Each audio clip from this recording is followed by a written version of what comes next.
L'inaugurazione della Pedemontana per lunedì è confermata con la presenza del vice premier Salvini e del presidente della regione Veneto Zaia.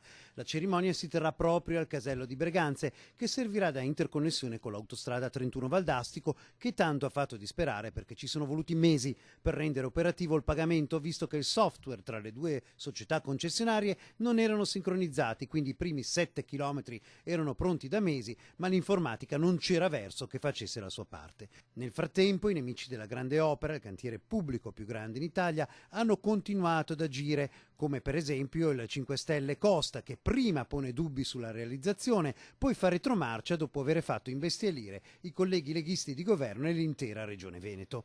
Non tutto è del tutto a posto, perché in effetti questi primi chilometri si mettono su viabilità ordinaria a Breganze senza che sia pronta la complanare per evitare l'effetto imbuto.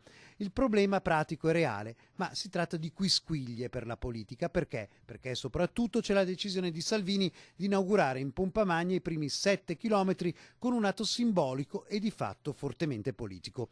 Un segnale chiaro ai 5 Stelle sulle grandi opere: ora basta mettere i bastoni tra le ruote.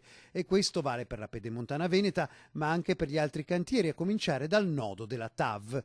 Per i nemici delle grandi opere c'è sempre meno spazio politico di manovra e il terreno di battaglia tra diverse visioni al governo è pronto per lo scontro finale. Bisognerà a questo punto vedere se le truppe del no dei 5 Stelle si ritireranno accettando la sconfitta o se si andrà allo scontro finale. Dalle 10:30 di lunedì la nostra rete seguirà in diretta l'importante evento con la telecronaca dal posto e anche in studio, perché comunque la si veda, questo taglio del nastro non è come tutti gli altri.